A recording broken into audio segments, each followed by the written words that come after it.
Hello student, स्वागत है आपका अपने चैनल स्टडी विद अपनी पाठशाला में।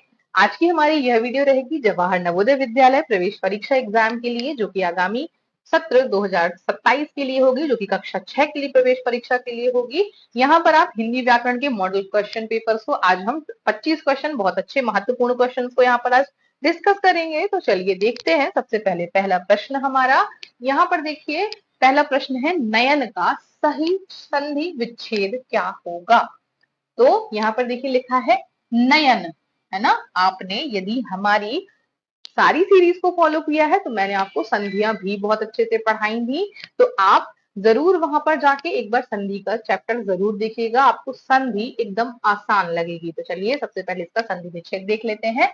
नयन का हो जाएगा हमारा ने धन अन, ठीक है। नयन हो जाएगा, यह हो जाएगा आपकी अयादि संधि से, ठीक है। आए आओ आओ आओ, ये सारे इसमें रहते हैं हमारे क्या शॉर्ट ट्रिक्स होती हैं, या फिर आप ऐसा समझ लें कि इसको याद कर सकते हैं कि आप अयादी संधि को कैसे बता सकते हैं। प्रश्न दूसरा है, घोड़े बेचकर सोना, मुहावरे का अर्थ आप बताएंगे। जैसा कि आपने मुहावरे के भी सीरीज देखी होगी, तो जो लिखा होता है उससे संबंधित नहीं होता कि सच में वो घोड़े बेचकर ही सोया हो, नहीं, उसके पीछे आपके उसका जो अर्थ छुपा होता है उसको हमें सोचने की कोशिश करनी होती है। घोड़े बेचकर सोना मतलब गहरी नींद सोना।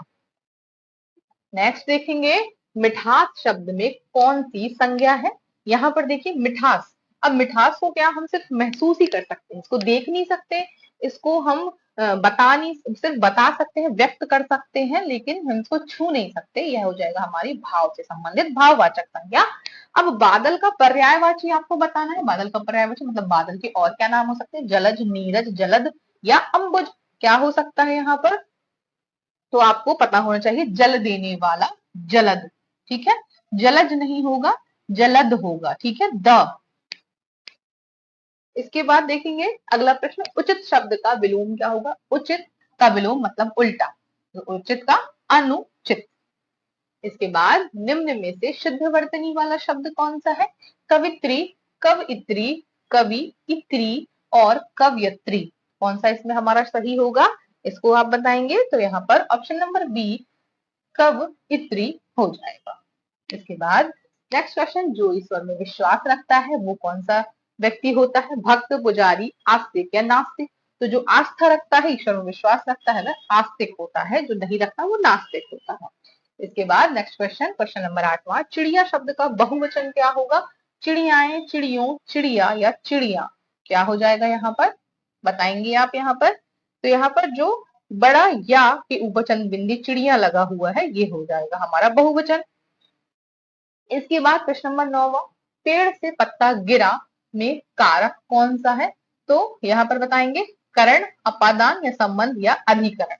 तो यहाँ पे के पेड़ से पत्ता गिरा मतलब पेड़ से अलग हो रहा है, तो अलग होने के संबंध में, अलग होने के संबंध में हमेशा क्या होता है, अपादान होता है, मतलब वह उससे क्या हो रहा है, अलग हो रहा है। इसके बाद इतिहास का विशेषण क्या होगा, शब्द क्या बनेगा, तो बनेगा इसमें ऐतिहासिक, ऑप्शन नंबर बी विशेषण, इतिहास की विशेषता ऐतिहासिक। इसके बाद कमल का पर्यायवाची, पंकज, जलद, अभी हमने देखी जलद देखा था, किसका था, बादल का था, ठीक है। तो यहाँ पर हो जाएगा कमल का पंकज, ऑप्शन नंबर ए। एक पंथ दो काज मतलब एक साथ दो काम कर ले, एक काम करने गए थे लेकिन दो काम हो गए, तो एक साथ क्या हो जाएगा, दो लाभ हो जाएंगे, ऑप्शन नंबर बी। नेक्स्ट बढ़ेंगे, विद्वान शब्द का स्त्रीलिंग क्या होगा। यहाँ पर देखेंगे विदुषी, विद्वानी, विदुषिका या विद्या। तो आप बताएंगे यहाँ पर 13वें का आंसर, ऑप्शन नंबर ए विदुषी। विद्वान का क्या हो जाएगा स्त्रीलिंग, विदुषी। विद्वान किसी पुरुष को बोलेंगे, विदुषी किसी भी फीमेल या महिला को बोलेंगे। आगे देखेंगे क्वेश्चन नंबर 14, अग्नि शब्द का तद्भव रूप क्या होगा। अग्नि का तद्भव यहाँ पर आप देखेंगे ऑप्शन है आग, ज्वाला, प्रकाश या धुआं, क्या होगा यहाँ पर, तो इसका हमें बताना है। तद्भव आग हो जाएगा, अग्नि दिया हुआ है तत्सम, ये तत्सम रूप है, और यह क्या है, आग। तद्भव रूप है। बढ़ेंगे आगे नेक्स्ट क्वेश्चन की तरफ। कान भरना मुहावरे का अर्थ, कान भरना मतलब कान में कुछ भर देना नहीं है। यहाँ पे अब इसके अर्थ पीछे जो छुपा हुआ है उसको देखते हैं। यहाँ पर ऑप्शन है कान साफ करना, शिकायत करना, बहरा होना या चुप रहना। तो यहाँ पर है कान भरने का अर्थ मुहावरा शिकायत करना। अब देखिए आदि का विलोम शब्द क्या होगा, तो आदि मतलब क्या होता है, किसी की शुरुआत या स्टार्टिंग। तो इसका विलोम क्या हो जाएगा, ऑप्शन नंबर ए हो जाएगा यहाँ पर अंत, है ना। शुरुआत का विपरीत, स्टार्टिंग का क्या हो जाएगा, एंड। इसके बाद अगला क्वेश्चन, सूर्योदय में कौन सी संधि है। तो यहाँ पर आप देखेंगे सूर्योदय में संधि है गुण संधि। यहाँ पर हो जाएगा सूर्य धन उदय, ठीक है, तो गुण संधि हो गया। इसके बाद नेक्स्ट क्वेश्चन है तुम कहाँ जा रहे हो में, इसमें तुम क्या है, तो आपको बताना है तुम कहाँ जा रहे हो मतलब तुम की पहले यहाँ पर कोई व्यक्ति रहा होगा जिसका कोई नाम रहा होगा, ठीक है। तो जो संज्ञा की जगह पर उपयोग होते हैं उन्हें हम क्या कहते हैं, सर्वनाम कहते हैं। तो ऑप्शन नंबर बी यहाँ सही हो जाएगा।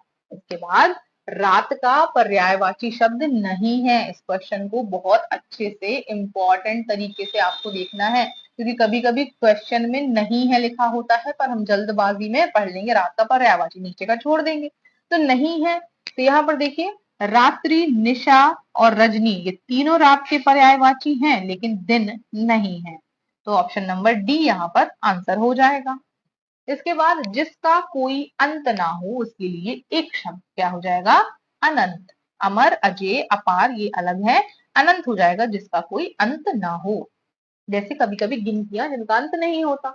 इसके बाद लिखावट शब्द में कौन सा प्रत्यय है, यहाँ आ जाएगा लिख धन आवट, ठीक है। तो लिख भी एक अलग स्वतंत्र शब्द है और आवट भी स्वतंत्र शब्द है। तो लिख धन आवट ऑप्शन नंबर बी सही हो जाएगा। आपको कई बार बता चुकी हूं मैं, उपसर्ग और प्रत्यय यह शब्द के पीछे लगता है और यह शब्द के आगे लगता है, तो ये दोनों चीजें याद रखें। प्रश्न नंबर 22, मोटा लड़का हंस रहा है, इसमें विशेषण क्या है, लड़का यानी संज्ञा या सर्वनाम की विशेषता जो बताएं उन्हें हम विशेषण कहते हैं। यहाँ लड़का कैसा है, मोटा, यह इसकी विशेषता बताई जा रही है, इसलिए मोटा क्या है यहाँ पर विशेषण। तो ऑप्शन नंबर सी करेक्ट हो जाएगा।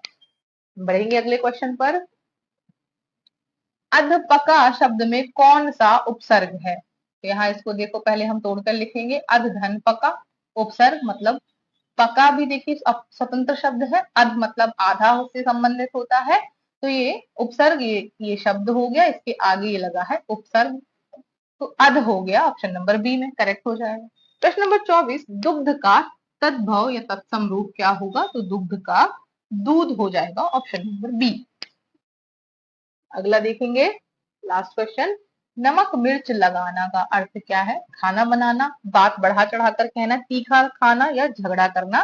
तो इसको आप जरूर क्या करेंगे, कमेंट सेक्शन में जरूर लिखकर बताएंगे इसका आंसर क्या हो सकता है। सो आई होप आपने इस वीडियो को बहुत अच्छे समझा होगा, जो कि हमारी हिंदी व्याकरण से संबंधित वीडियो थी।